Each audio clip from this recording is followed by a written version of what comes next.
Hey friends, this is actually take 3. I am. I don't know if I've got a little bit of fog today or if I'm just slow. It's Friday. It's Friday, and it's one of those weeks where you really don't know what day it is, and next week's kind of the same. So I'm all floopy and floopy. Yeah, that's a real word. Check it out. Cheers. No, not cheers. Friends. My favorite person on Friends.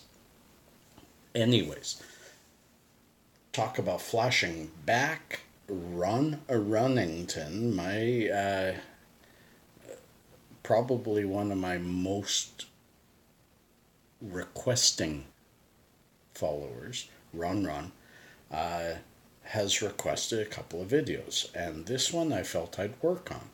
He asked me, could you talk about the 18-year-old you? Uh, what got you into the work you did?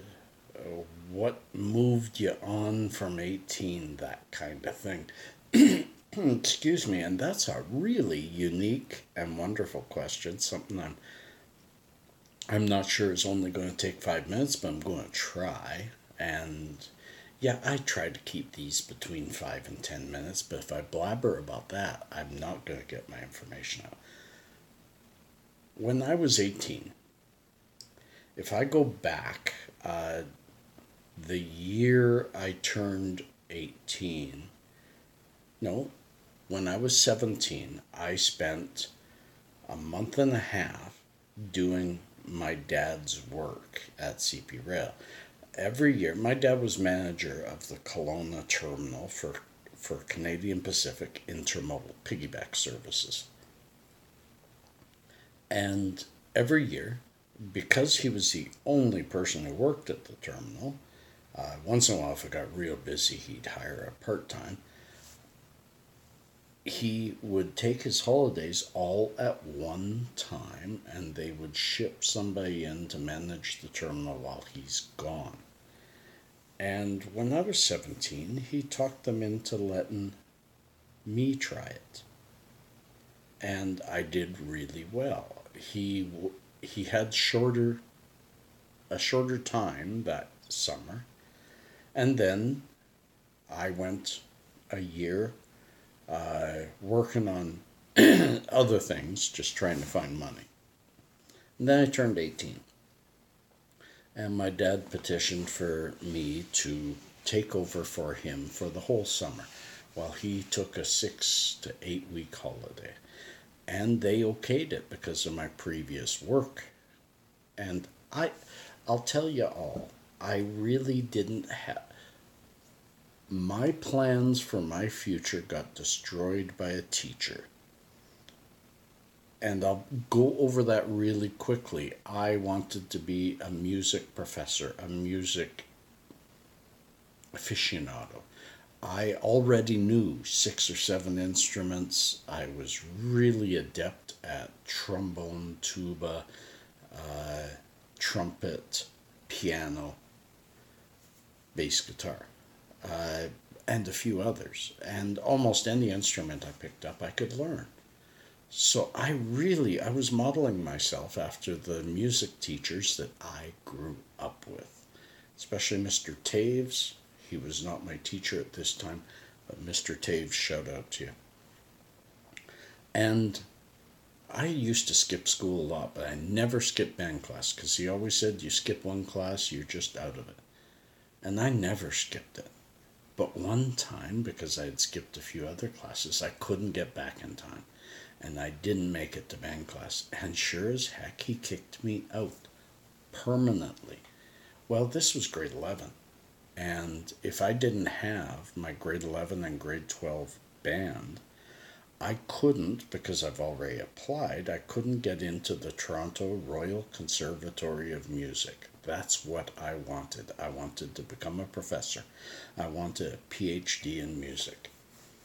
And I went to him and I begged. I told him, I have no reason for school without music because I wanted to graduate with every music credit I could get so I could get into the Toronto Conservatory. And he says, you should have thought of that. So he kicked me out and I quit school. Long story short. So I had no plans, and I really did enjoy, even though I had never thought of myself as an office worker, I really enjoyed my time with CP Rail. So summer was coming again, and I was now 18, and I took over for my dad, and I loved it. For 2 months, I'd go in the morning to my own office and open it up and start dealing with people. I really, really enjoyed the work, the people, everything. And with CP Rail, you're dealing with people all across Canada and the US. And actually, once you get to the bigger terminals, you're dealing with overseas people too. I was intrigued by the work. When I was done in the summer, it was right near the end of August. And my dad said, you did a wonderful job. The reports coming back are that Gord Birch Jr., yeah, my dad's Gord, my son's Gord, that Gord Birch Jr. is quite an adept manager. And my dad told me, he says, you really should put a resume together, give it to me, I'll mail it to all the, there was a tiny bit of email back then, but nothing like that. So he'd send it by snail mail to all the Western Canada managers, and who knows, maybe I'll get a job. He says, are you prepared to move if it happens? I says, I think so. I gotta be a man, eh? It only took 2 weeks, and bang, I got a phone call.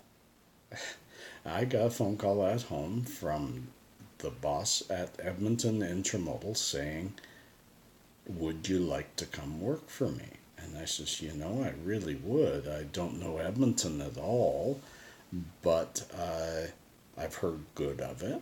And I know you're an old friend of my dad's, so yeah, I'd like to. How long do I have to think about it? And he says, well, I need an answer today, because if you accept it, you start October 11th, and this was September 10th. So I phoned my dad. We had a quick talk, and then I went for a walk, and I thought, I'm 18. I'm an adult. I need to get on with my life and stop being a drag on my dad's. So I phoned Jerry up, accepted it, and he said, okay, you start October 11, and I started making plans.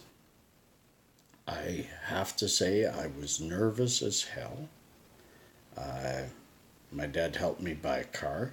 It was an old 67 yellow Rambler, AMC Rambler. I loved that car. We bought a parka because we knew I was heading to Edmonton during winter. So got a big parka, and my dad gave me a couple $100 to hold me by until my first paycheck.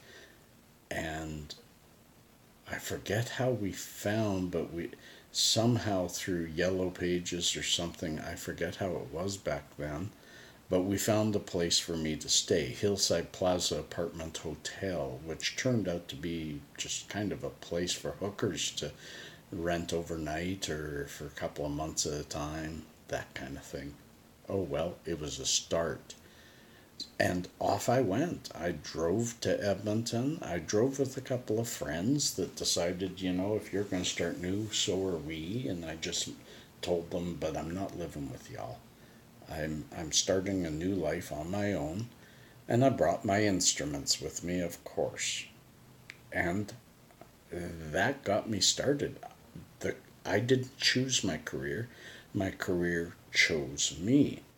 And I loved the railway. I loved the vibrance of trying to get out all those orders every single day, and dealing with so many variety of people, such a variety of people. I absolutely loved it.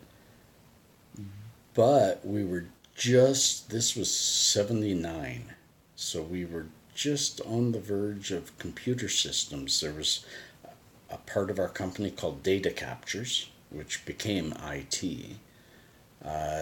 in Montreal, that was doing all the newest stuff with computers. And it was all, yes, it was cards.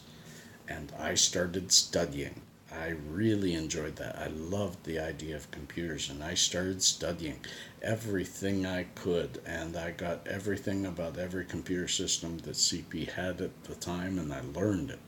And I got a name for myself as somebody who could be in that area. So I was in operations all the way until 96, when they finally called on me to do a couple of projects, small projects, travel around the country, get some things done.